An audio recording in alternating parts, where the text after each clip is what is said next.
Welcome in, everybody, to the Wildcat Coaches Show. Good to have you with us. Happy holidays. I'm Wildcat Carl Arky, and today I'm joined by, well, we're going to be talking football in a little bit with Joe Dale, the defensive coordinator for the Weber State football team. We'll also talk with Justin Evrenkaya, I believe is how it's pronounced, who is our general manager here at Subaru. But first of all, we want to talk about women's basketball. The Weber State women's basketball team, we've got head coach Jenteal Jackson, who's joining us here today, as well as her freshman, Dakota Nap, out of Renton, Washington, right? Yeah. So let me get this straight. You're Dakota, but you're from Washington. Yeah, that's exactly right. Okay. I wondered, how did you get the name Dakota? My mom's mom lived in North Dakota for a little bit, so then she liked the name and she named me after it. And you love the name, right? I love it. Yeah, you went to Dakota just a little while ago, didn't you? I did. It was quite chilly. It was quite chilly. So you love the name, but not so much the state. Not so much the state. Coach, let's talk about your team. This is one of your 5 freshmen. You've got 5 returners from last year. You've got 5 transfers. It's kind of the way it is in college basketball these days, isn't it? It can be, yes, absolutely. With the portal, things have changed. But this was by design, came in, want to get our kids in, want to be able to get just the style of kids on and off the court that we feel like are going to fit our program. So we're excited about the group. Love our freshmen. Transfers are great, too, and our 5 returners have been doing a good job as well. How do you get all these people to mesh together? Yeah, it's definitely a huge part of the equation. I think they've been doing a good job of it. They spend a lot of time off the court together. They're really good friends. It's really good culture that we've started to cultivate here. So that's a big part of it. And then just reps, there's a ton of teaching we've been doing with so many new kids. It's a lot of learning, no doubt, but we've been working through that as quickly as we can. I think some of that is it takes some time and things that we're working to evolve and grow and get them that continuity on the court together. But they're doing a great job of taking in what we're teaching and applying it as quickly as possible. Some of it does take time, and I think that's, a little bit of some of the growing pains we felt in some of those close losses. But we're definitely getting there, and we've seen progress every single week out of this group, and we're really excited about the pieces that we do have. Let me ask you from a player's perspective, Dakota, how tough is that? And first of all, you're a freshman. You're trying to get used to the transition to college. Now you're playing with all these different players, 5 transfers, 4 other freshmen, 5 returning players. Everybody's trying to figure out everybody else. How does that all come together from your perspective? How tough is that? Honestly, it hasn't been that tough for me. I mean, it kind of started in the summer off the court, just hanging out with everyone, getting to know. We all get along really well. I mean, I say, they're all my best friends, so we hang out all the time, and I think that is starting to reflect on the court. It takes a little bit longer on the court, but I think as going further into the season, it'll just keep reflecting on the court. You've got to learn how somebody likes to receive a pass, where they want to get it, what position they're in, and also, okay, when do I get to shoot? When do I take my shot? When's the right time? And then it's got to become natural, right? Yeah, exactly. I mean, it's just all a work in progress, but I think we're getting there, so a lot of good things that we're seeing. Do you see it becoming more natural now, Coach, in the sense of a player taking a shot where maybe before they might have hesitated a second, turned it down, passed it off, and gave up a good shot? Yeah, absolutely. I think that, that fluidity, that flow is definitely becoming a lot more natural. I think Coda can vouch to that. 3 weeks ago, there was stagnation within the offense, just people trying to figure exactly that out now that we've started games and starting that kind of live play. But the flow has just tremendously increased the last few weeks, and they're really starting to get a feel for not only that, but one another on the court, expecting, where's the other kid going to be? Where do they want that pass? The things that you were just pointing out. And I'd say every day that's getting better. The more time you have together, that's why veteran groups, teams that have been together a long time, have so much of that chemistry on the court. And some of it does take time, but again, we're trying to accelerate that process as much as we can, and our girls are doing a good job of doing just that. And you're having to do this on the road for the most part. For those who don't know, the Wildcats have played 7 games already. Only 2 of them have been at home. So you're traveling, you're trying to keep up with school, you're trying to go through basketball practices and learn each other. Not easy with that kind of schedule. No, yeah, who's in charge of the scheduling? Who You is should in, ask. who's in charge of the scheduling, Dakota? Hi. Not you. No, that's me. Well, partly me. No, yeah, we did have a long stretch of road games. Kind of worked out that way this year with some arrangements or some contracts that we previously had. Not the worst thing in the world, though. I do think it, gives them a lot of time to spend together on the road. It's really united us as a group. And allowed us to really work on some things and continue to progress as a program. Are you enjoying the travel? I mean, we've had quite the airport adventures, so it's fun to Yeah. experience it with them. I mean, you're not alone in any of it, so. Yeah. You didn't get in any trouble, did you?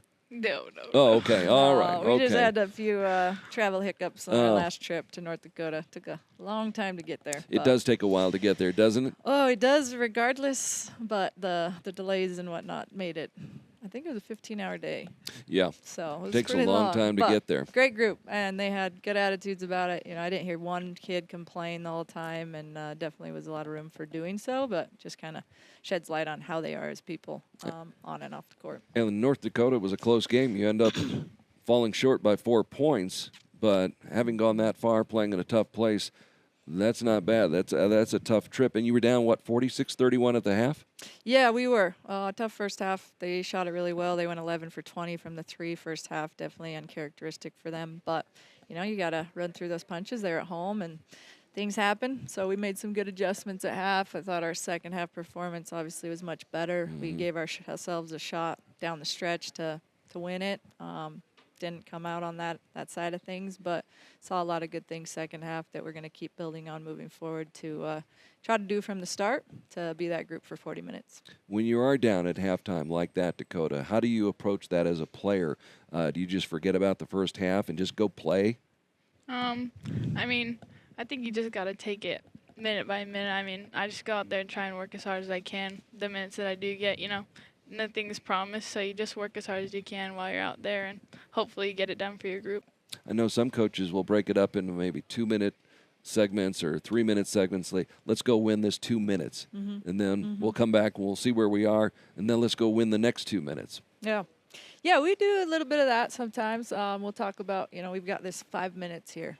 Let's go win this 5 minutes, or, let's try to string together a score-stop score, or let's go get a kill. A kill is 3 stops in a row for us. So we try to break it into, smaller things so it doesn't feel so big and, looming, I suppose. Right. And that helps. That definitely helps at times because all we can do is move on to the next play. We're very much next play mentality. We can't control or change anything that just happened. So all we can do is try to make the next play better.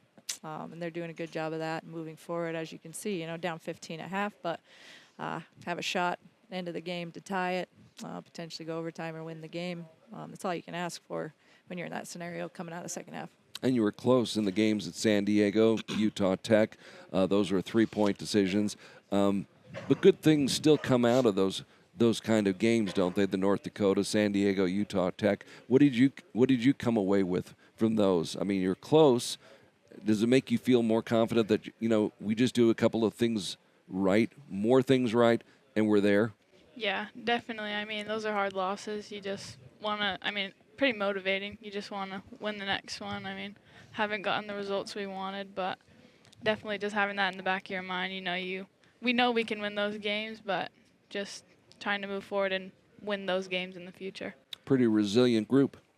Yeah, we do. We've got a lot of good personalities on our team that I think are, optimistic. They're very forward-moving, which I think matters. It's sports. You're not very rarely are you going to win every single game. It's tough to do. So the more resilient you can be, the better off you're going to be as a whole, especially throughout the season that lasts several months. It's a long time. It's a lot of work. It's a lot of effort. It's a lot of grinding. But, yeah, definitely a good group to be around. I told him the other day at start practice, I like you guys. And that's not always the case with some teams. So they're really enjoyable to be around, but also very hardworking. And, yeah, like she said, we've had three games that are a one-possession ball game. Definitely could come out either way. You obviously want to come out on the winning side of all of those contests, but a lot of good takeaways. We've had a lot of good film. We've learned a lot, especially with a young, new group. where I think moving forward we're going to be able to put ourselves in a situation to come out victorious in those scenarios. You did come out victorious over in Reno against Nevada. Nevada is a tough place to go and get a win. That's big. That's significant. Yeah, that was a big win. Big program win, no doubt. Reno's a good program. Coach does a good job there. Mountain West team. So it was a great win. I think we did a lot of things that we're capable of there, and we pieced it together really well. They sold out the game plan. We moved the ball well. It was definitely a turning point for us that I thought was significant. Yeah, that's a big win for us to go there, especially on the road, and go get that one. Rose Bubakar had 18 points that night, 4 3-pointers. You guys get excited for her on the bench? Absolutely. I mean, we got all our celebrations out there, so we were hyped. You got fired up by it. And that fires you up, doesn't it? For sure. I mean, when Seeing our somebody's leaders hitting. play well. Yeah, exactly. And I think that's a sign. And Rose she's a transfer from BYU, right? Yeah, BYU transfer. Yep. So. And 18 points. So that's a great night. That's a big win, a notch in your belt. Now you look ahead. We're getting closer to the conference season. That's surprisingly, you look up and it's like, wow, it's almost here. Yep, every year that's what happens. And the NAU and Montana schools, they're the top schools in the conference, you think? Or you think there's maybe Weber State's the surprise? Yeah, I think that we've definitely got the right pieces to mix it up this year. I think people will be, surprised with what we have to offer and what we're going to put on the floor every night.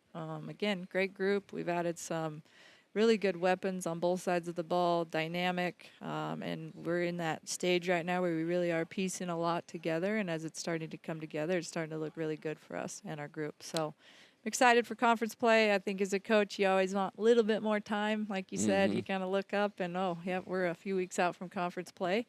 But on the flip side of that, it's exciting because that's when, it is those teams that you're going against year in and year out. You start to know them really well. There's a little more skin in the game and a lot of exciting pieces moving forward. So we're looking forward to it. It'll be your first time through the Big Sky. Let's talk a little bit about you, Dakota. Tell me a little bit about your career in high school back in Washington. Well, my high school team wasn't very good, so it was just kind of more about playing, like being free, kind of doing what you can, just getting better. But on my AU team, I played for them for 9 years, so I was with the same program for a long time, and that really helped build my success. I mean, my coach, Tibbs, he's been with me through all this. He got me to where I am, so I'm just really grateful to have them. So how did you find Weber State? How did Weber State find you? Just one of a travel AU tournaments. I mean, guessing they were there and they saw us play. I mean, I don't know all the details, but got a text. That's all I know. What did you see?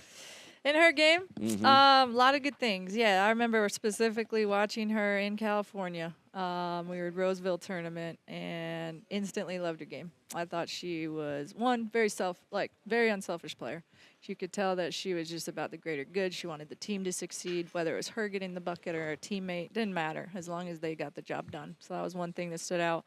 I think she's long and really, really mobile. So defensively, she's tough. She's really hard to score on. She does a good job keeping people in front of her, uses her length well, and again, laterally moves really efficiently, especially for being true 6 foot. Then I thought too, offensively, she's got a good skill set. She's aggressive going to the rim. She can shoot it. She can really stretch the floor. So we were excited, just really excited about her. Coach M and I were able to see her out in Roseville. Called her, I think that day after that we were allowed to. Got her on the line, got her out for a visit, and then we're really excited to get her committed here. The transition for you personally, how's it going? Because I remember when I was a freshman in college, my head was spinning. And all of this comes at you so fast. So how is it for you? And is it slowing down a little bit now? It's definitely slowing down now. Like, once you start playing in games, you see it translate, and that just eases your mind a lot. But at the beginning, just a lot of learning, not a lot of new people. I was learning, 2 through 4 positioning, so I was just trying to be as flexible as I can, just trying to gain all the knowledge that I could to be the best I could on the court. Let me ask you, since you're a contemporary player, a current modern-day player, I say the name Caitlin Clark. What does that mean to you?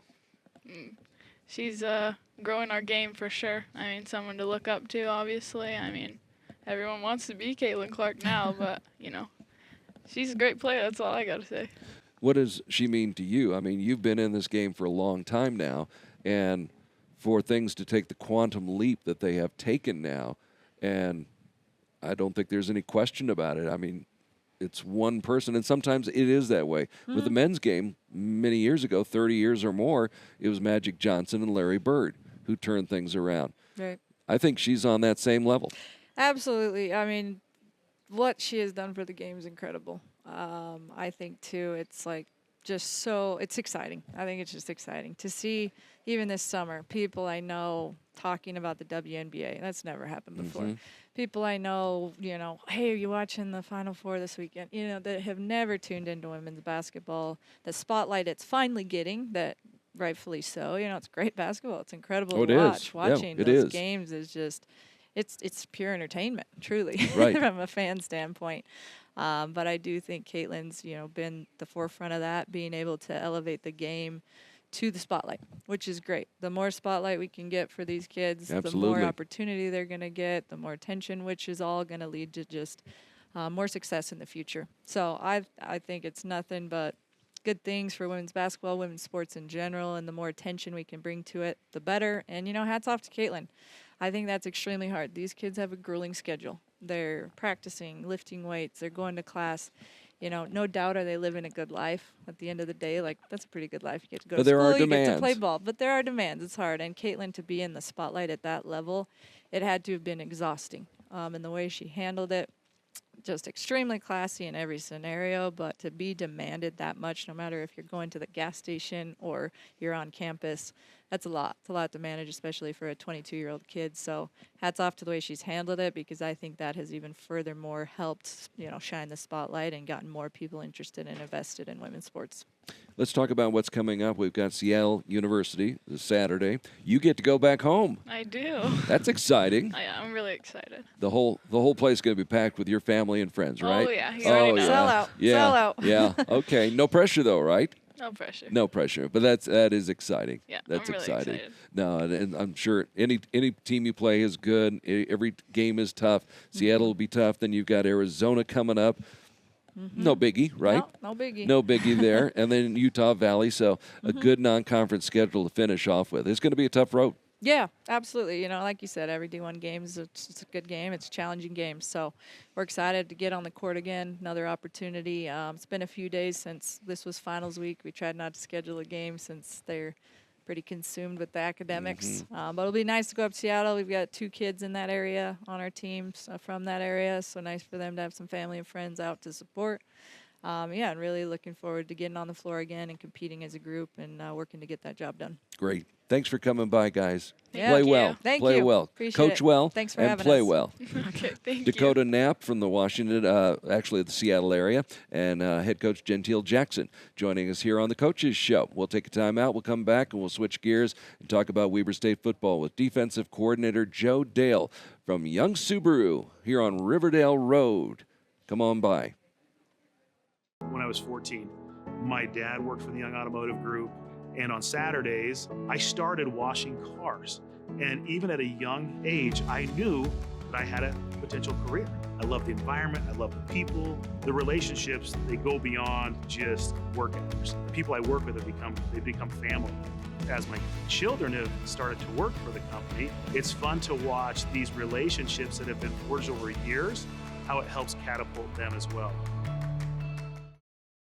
Back at Young Subaru here on Riverdale Road. It's the Wildcat Coaches Show, and we're joined by defensive coordinator Joe Dale for the Weber State Wildcat football team. You're taking that over. You've been the co-defensive coordinator for a couple of years now, but it's all your baby now, Joe.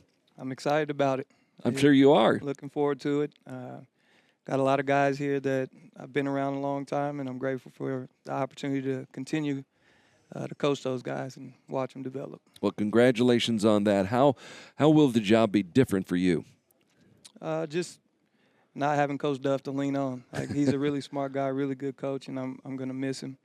But I've learned a lot from him. Just forcing me to grow in an area, call certain downs that I hadn't before.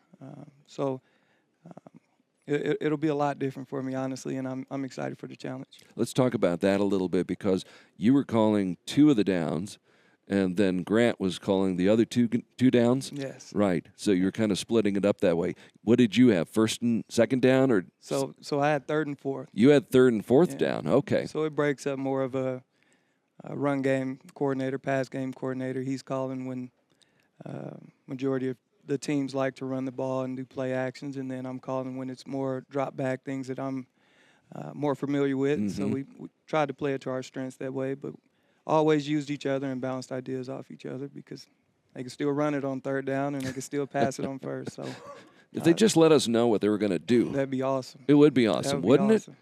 It'd be amazing. Of course, Joe played his college football down the road at the University of Utah. You were a defensive back. Absolutely. Played And for, a good one. I was okay. I was okay. Played for Coach Scally down there. He's still coordinating defense, but he was the safeties coach when I played, and Coach Hill was actually coaching the corners back when I played. So learned from some good guys, and obviously with Coach Witt in charge, he trained them right to train me right, and I'm trying to keep things going. And now you pass that on to your kids. I'm going to do my best. No. Do my best. You're doing a great job. You've been with Weber now. This is your 8th year?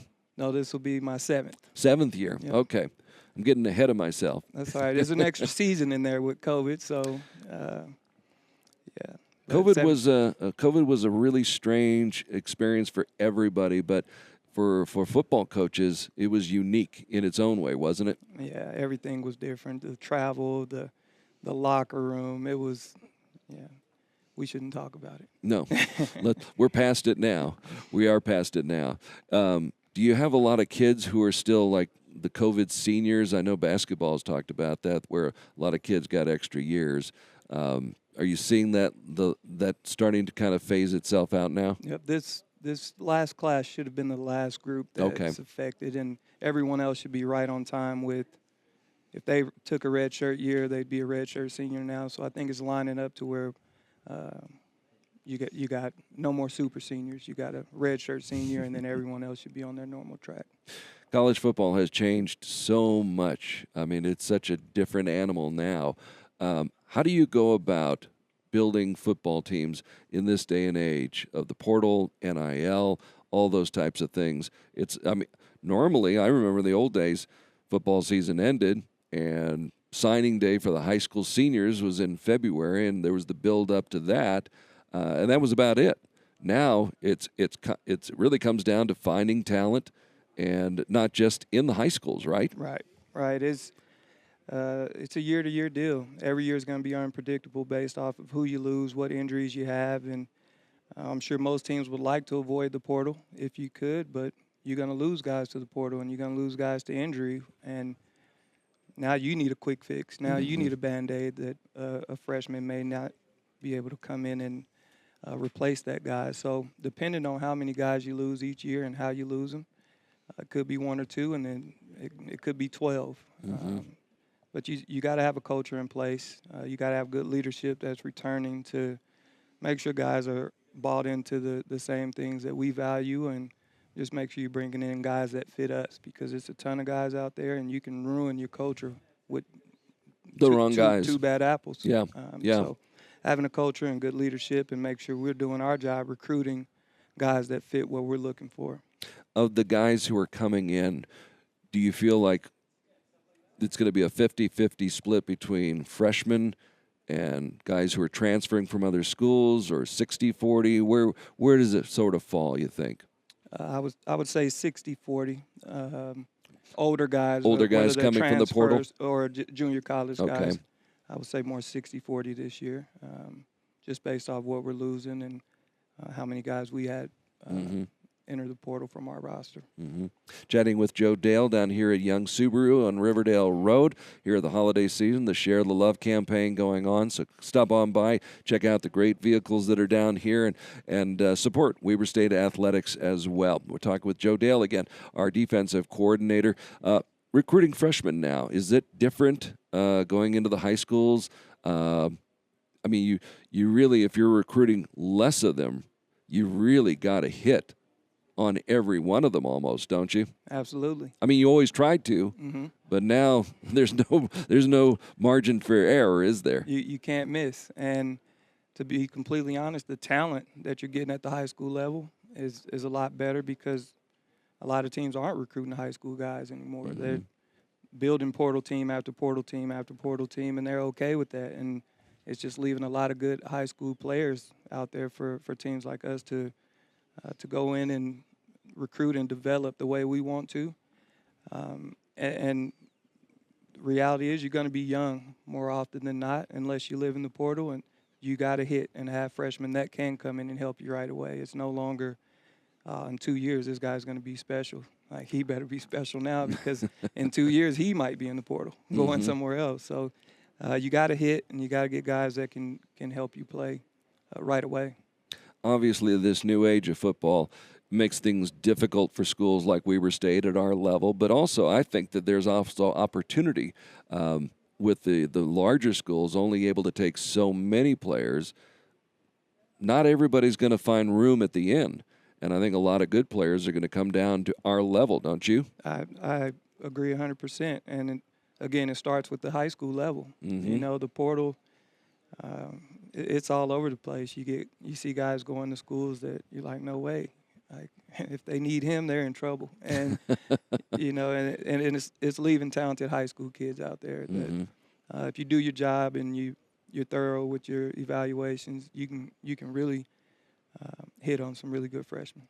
Plus, I would think also players who are coming from the high school ranks right now, maybe they don't get recruited by a Power 5 school, but they look at it and say, well, let me go to a school like Weber State, prove myself, play a couple of years, maybe there's some opportunity for me to move up.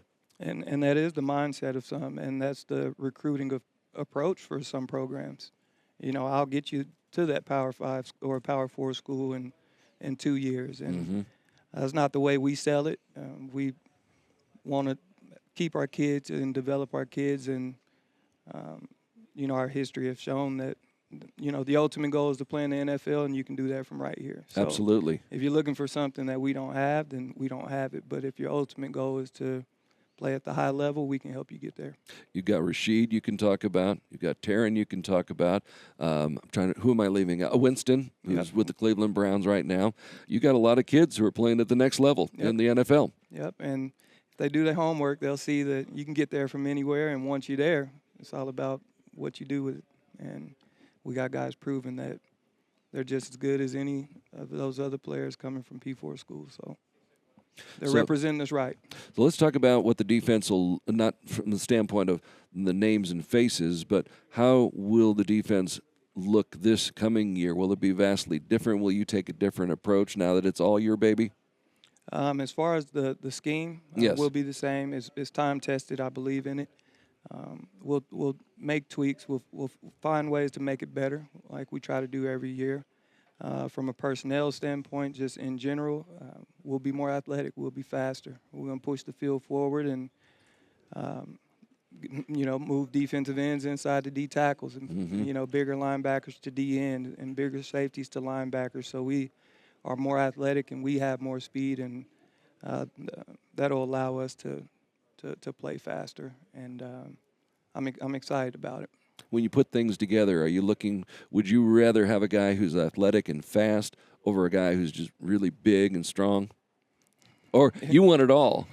It depends on what the offense is doing. So, I mean, you'd like a nice balance, but our guys are always tough enough. You know, it's rare that, like, man, I wish we were bigger. You know, I wish we were more stout. But it's fast guys out there, and I bet every team in the country would say, I wish we were faster.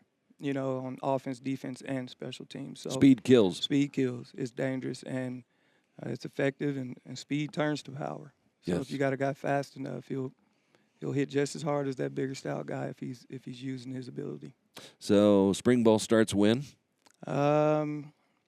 Mid-March, I believe. Okay. Yeah, you're focused on what's right in front of you, right? Yeah, caught me off guard with that one. Yeah, But it's somewhere down the road. I'm trying to get to Christmas. Let's see. And the second signing day is in February, correct? Correct. Okay. And then how does it work with the guys in the portal? Can they come at any time that, you know, you decide that it's a match?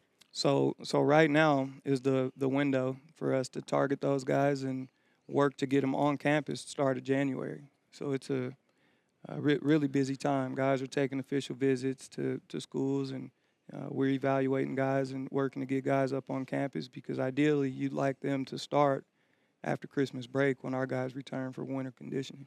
So you got to be a salesman. You got to be a salesman, but that hasn't changed. That's been the recruiting, since day one. Yep. Well, talk about salesmen. We got some great salesmen down here at Young Subaru. Come down to Riverdale Road. Check out. Did you see this car? This is like a rocket ship, Joe. It's like flying a spacecraft or getting in a 707 cockpit. It's an amazing vehicle. It's an EV. It's a beautiful car, and it's on the showroom floor here at Young Subaru. Looks good to me. Oh, it's beautiful. Check it out. Come on by. Hey, Joe, thanks for coming by. Thanks Talking for a having little me. football with us. I know it's a busy time. We'll let you go back and find some kids. All right. And bring them in. All right. Best of luck. Might need your help. Come over and help us Hey, out. I'll help you seal the deal. All right. I can do it. I can close. Always be closing. There you go. Always be closing. Thank you. Joe Dale, the new defensive coordinator for the Weber State Wildcats, well, taking over the job full-time now as the defensive coordinator for Weber State football. We'll step aside, take a timeout. We'll be back and wrap things up here at Young Subaru on Riverdale Road in Ogden. 30 years at the Young Automotive Group has taught me that a job can be more than just a paycheck. As I've witnessed the expansion of the Young Automotive Group, I've also seen my children grow, and there's a sense of symbiotic pride in that growth. Working for a company that invests in my career and me as a father is everything I could ask for.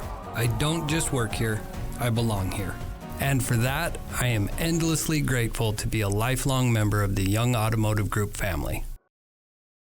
Welcome back to the Weber State Coaches Show. Today, coming to you from Young Subaru in Ogden, Utah, actually on Riverdale Road. And we're joined by the general manager of Young Subaru, and that's Justin Evrankaya. Did I get that right? You got it right. I got it right. You got Good. it right. We're off and flying then. Yes, we are. That's great. Hey, first of all, we want to always say thanks to the Young Automotive family and Young Subaru for the great support of Weber State Athletics.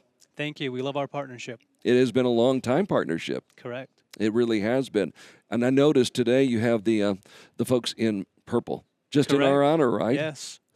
We love the color that you guys have, and Subaru loves learning, so we love our local university.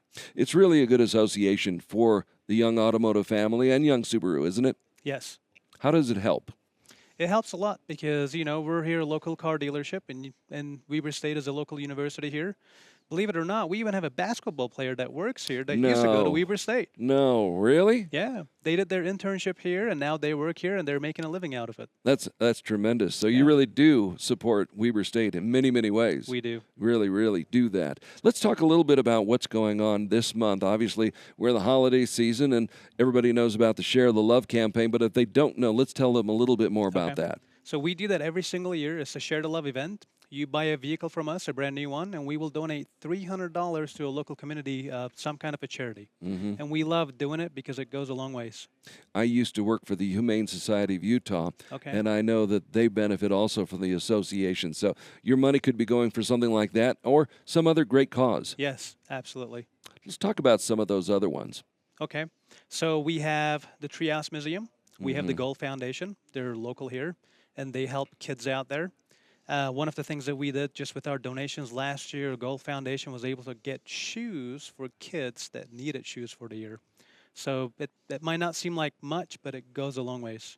We're chatting with Justin Evrankaya, who's the general manager of Young Subaru here on Riverdale Road in the Ogden-Riverdale area. We want to invite you to come on down. It is the Share the Love time of year, and if you come down here, and that gives people a chance to not only buy a car, but also really feel good about helping the community at the same time. Correct, and you get to pick the charity that you want it to go towards. So, how much money, I'm trying to remember back in the day when I was involved with the Humane Society, but it's an enormous amount of money that Subaru really donates to these charities, isn't it? It is. It is. If you have to talk about numbers, last year they were probably $25,000, $30,000 each. Really? That's tremendous. So come on down and enjoy that and take a look at some of these great cars. The car behind you is an amazing example of some of the new technology that Subaru's coming out with. Yes, this is our first EV vehicle. So if you're into electric, Subaru Solterra is the way to go. It's an amazing car. I did get into the driver's seat, and What'd I you feel think? I feel like I have to go to NASA now and go through astronaut training. Yes. But no, they're amazing cars. It's amazing what they can do. They are. They're also super safe. What is besides it being an EV, what are some of the top features on a car like this?